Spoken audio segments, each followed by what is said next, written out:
is. Help me! Get me out of here! My God! This man's not dead!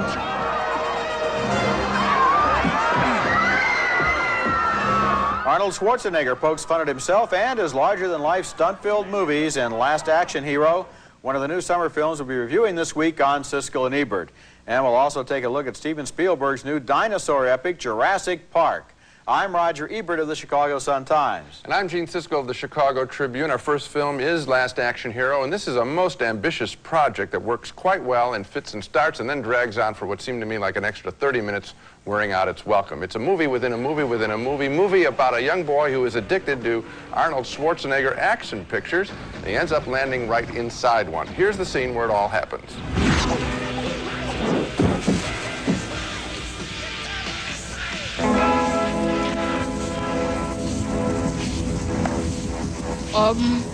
Nick? Hello?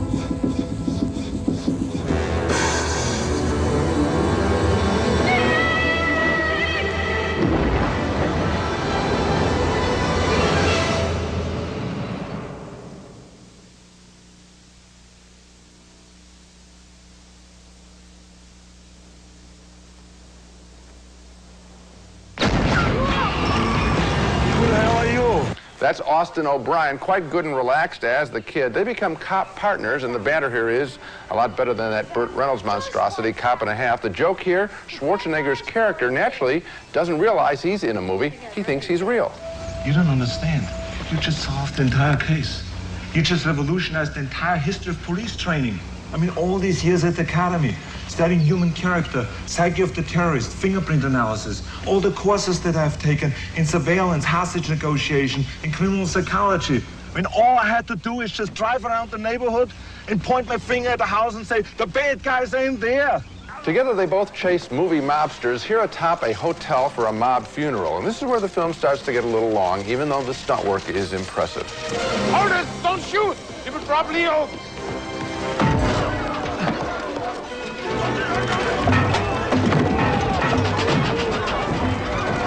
The ultimate villain in the piece is a mobster played by Charles Dance, who late in the picture takes over the kid's ability to jump between the movie world and the real world. That was for blowing up my second cousin Frank's house. And this is for blowing up my ex-wife's house. But this is for my daughter's black eye!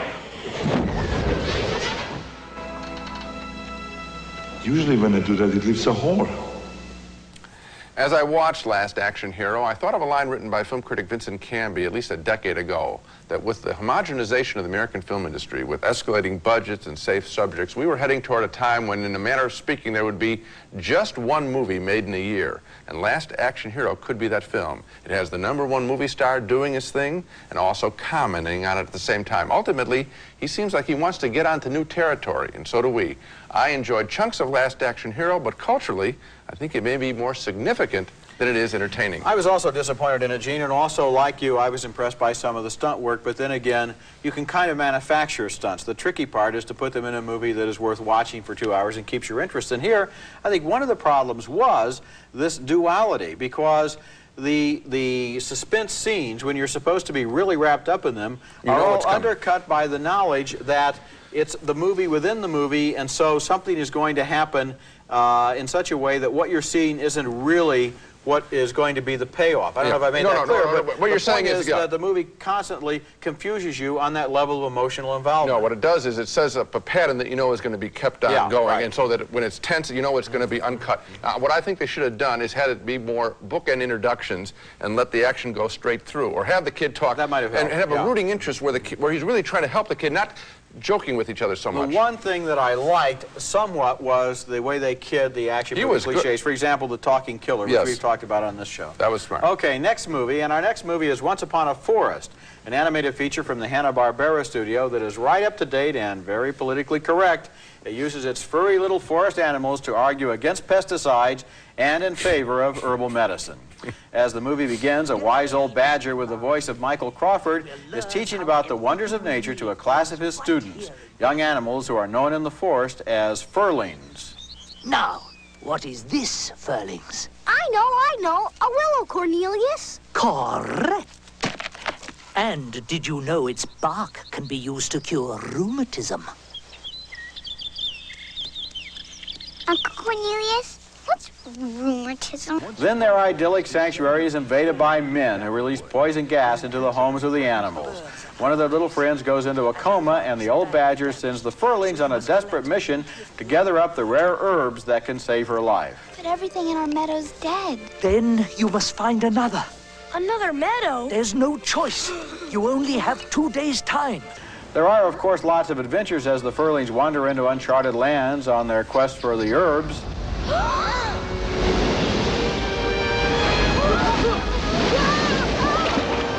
And to return home, they even build an airplane based on the old badger's homemade design.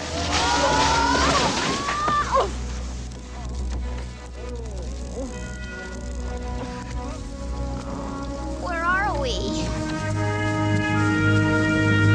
Right where we want to be. Once Upon a Forest has its heart in the right place with its ecologically inspiring message about little animals trying to resist the chemicals and depredations of man, and in that way, its plot reminded me a little of last year's Fern Gully, The Last Rainforest. But for a movie intended primarily for children, it tells a very depressing story. The poison gas seeps into the forest and actually kills the family of one of the little Furlings, in addition to sending the heroine into that coma. So once again, we have a movie illustrating the curious law that in a majority of children's animated films recently, the parents seem to die right at the beginning of the movie. The film does have some nice qualities, but it's not a match for the much more positive view of the forest in another truly inspired current animated film, My Neighbor Totoro, and I cannot recommend it. I can't recommend it. I didn't like it as much as you did, Roger. First of all, is there a furry creature there that any kid is going to remember when they walk out of the theater? I don't think so, Not a single one. The Furlings, they could switch genders, they could switch coats, pelts, you name it. They all look the same. They're all boring. Yeah. The background drawing's bad. The songs aren't memorable. I thought it was a washout completely. Yeah, but just to go back to this other issue, why is it in so many children's films, including some live-action films, where is the rule that the parents have to be killed off at the beginning of the film? It was started by Disney in the classic films, and so when they imitate it now, they think that's the only way to trigger an emotion. Yeah. And at the end, it's I call it coin flip stuff and cheap stuff like this, where it doesn't have real mythic impact. It's little kids are sitting there, and at the end, his mom's dead, and then his mom comes back. It's just a coin flip, and it's worthless. Coming up next, a review of Steven Spielberg's Jurassic Park and a comment on its suitability for kids. All major theme parks had delays. When they opened Disneyland in 1956, nothing worked. Yeah, but John, if the Pirates of the Caribbean breaks down, the pirates don't eat the tourists.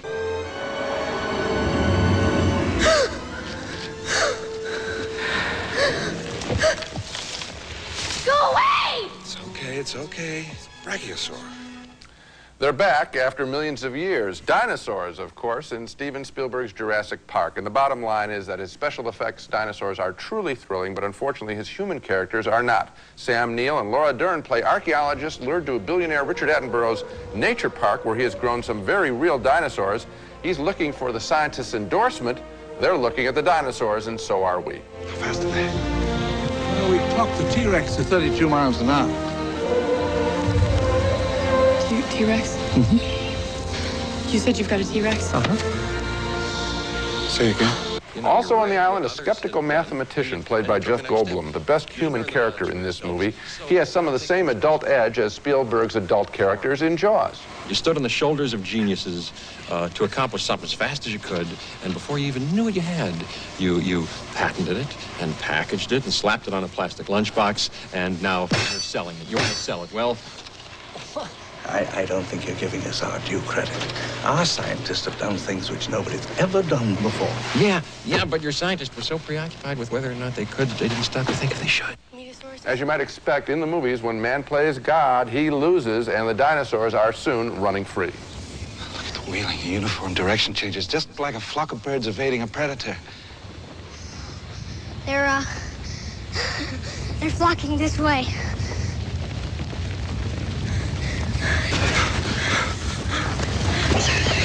There are children under attack, too, in the park, the grandchildren of the park's owner, Richard Attenborough. Despite their presence, however, in my opinion, Jurassic Park is too intense for children under the age of, say, 10.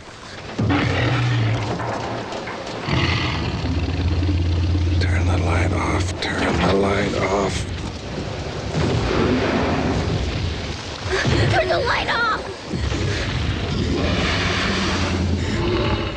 Jurassic Park has a number of peak thrills at the level of the attacks in Jaws, and it has moments of real wonder. But when the animals are off screen, the film really lags. That wasn't true if you think about it with Jaws, which had 3 marvelous characters hunting the shark.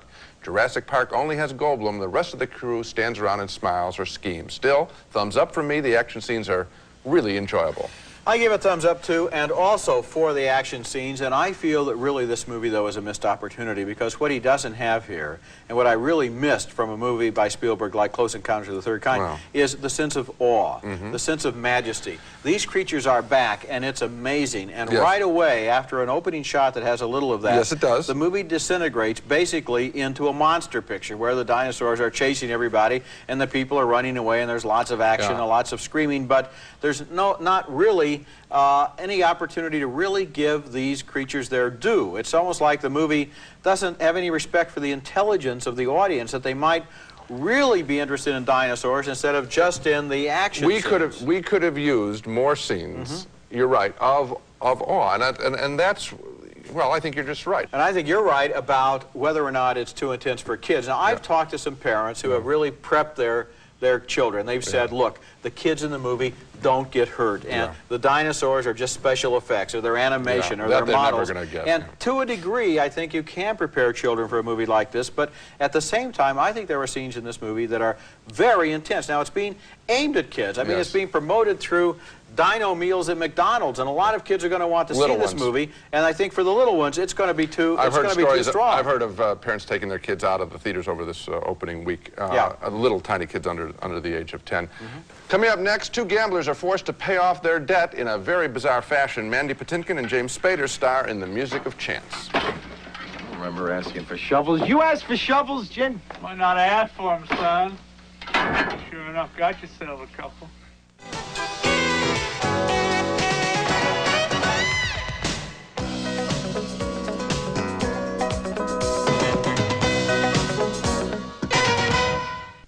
You okay?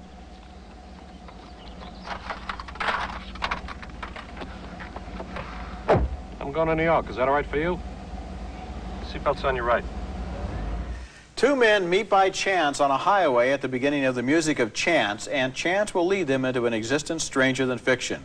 The movie stars James Spader as a professional card player who tells the driver of that car, played by Mandy Patinkin, about 2 rich men who played poker with him a month earlier. Spader won a lot of money from them, and he's eager for a rematch, but now he's been beaten up and his money's been stolen.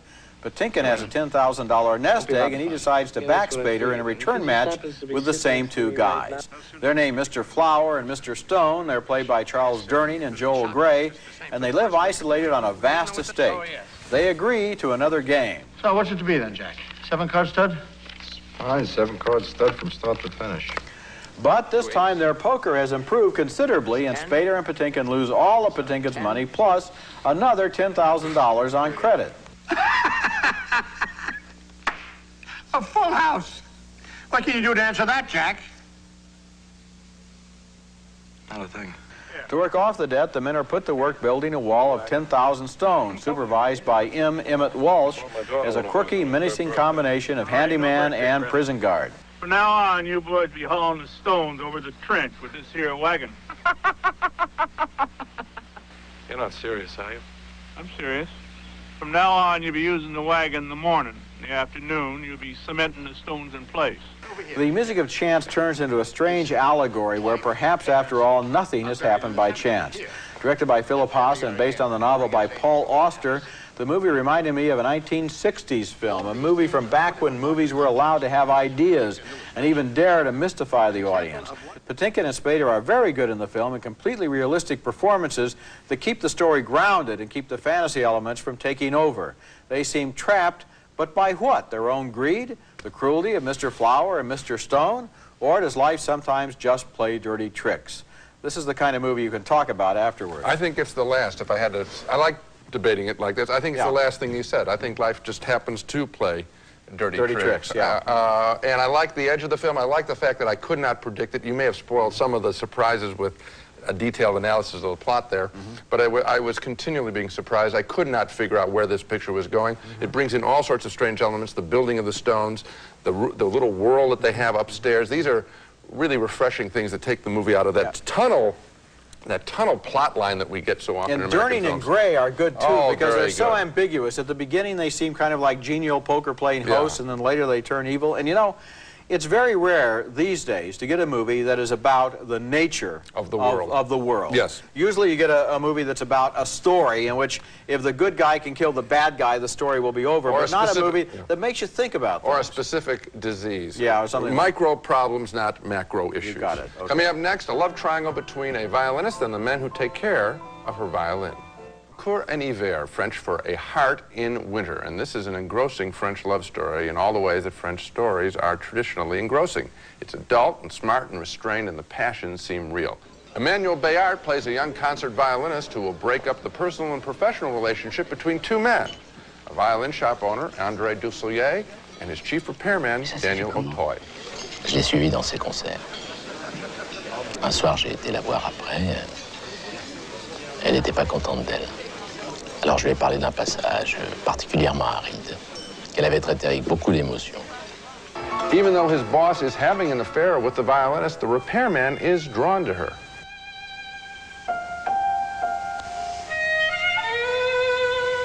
Does he genuinely like her, or is he striking out at his boss? Regardless, she is drawn to him. J'ai envie de vous. J'ai pas l'habitude de me jeter à la tête des gens comme ça. Il fallait que je vous le dise. Voilà. Coeur and Hiver is full of frank talk like that, and also full of quiet moments in which we study the actors as if we were eavesdropping on real lives. The classical music backdrop of the film fits the story perfectly. I enjoyed this film a lot. I enjoyed it a lot too. You know, the strange thing about love stories in the movies is they almost always involve two people who either want to get together and can't, or don't want to get together but do, or want to get together and do. This is a movie about a man who cannot love, and who doesn't really understand that he can't love until he's presented with the opportunity to do so. Because at first, of course, he thinks that he wants this woman, and then he finds out that there's just some chord that's missing on his set of piano. Well, in addition to that, though, I think that the movie has that whole other story of what is their relationship between the two men, and is he striking out? And but what I like about the script is it raises that issue. Whenever we see pictures, we're always thinking, why don't they say what anyone who would be in this story would be thinking? And of course, she's smart, and then talk about it, and then raise the story to a next level. So they do talk about, as we saw, whether or not he's using this relationship to get at his boss. And the way that she is not just the passive object of their... For example, when she walks into that cafe and she confronts him and she says, "What are you doing here?" And she finally winds up slapping him. It really, you can see people whose minds are involved in this instead of just some kind of a clockwork love story that's playing. They're writing smart. When we come back, our video pick of the week, the granddaddy of all dinosaur movies. Siskel and Ebert's Video Pick of the Week, brought to you by Orville Redenbacher, the first and last name in popcorn. Now it's time for our home video pick of the week, and my choice this week is inspired by Jurassic Park. It's called The Lost World, and it's one of the great pioneering special effects films made in 1925 and based on the novel by Arthur Conan Doyle, the creator of Sherlock Holmes. It's a book about an expedition to a mysterious jungle plateau in South America where prehistoric dinosaurs still walk the earth.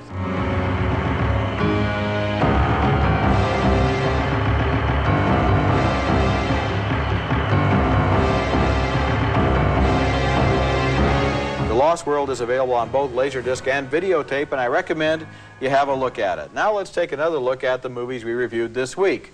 2 thumbs down for Last Action Hero, an ambitious thriller that's too convoluted for its own good. 2 more thumbs down for Once Upon a Forest, the movie about animals fighting against the ecological sins of man. We were both impressed by the special effects in Steven Spielberg's Jurassic Park. Those dinosaurs really do look real, but we agreed that the story was thin, the characters superficial, and that the movie should have been more awe-inspiring. Still 2 thumbs up, because whatever else it might be missing, the movie is entertaining. And 2 more thumbs up for The Music of Chance, where a poker game turns into a nightmare and inspires thoughts about the nature of life. And 2 more thumbs up for Coeur and Hiver, the haunting personality study of a man who is simply unable to love. That's it for this week. Next week, we'll be back with reviews of more big summer movies, including Dennis the Menace, the new film by John Hughes, starring Walter Matthau and Christopher Lloyd. Also, Sleepless in Seattle, a transcontinental love story with Tom Hanks and Meg Ryan. And The Firm, starring Tom Cruise as a lawyer who uncovers some unsavory secrets about the folks who employ him. That's next week, and until then, the balcony is closed.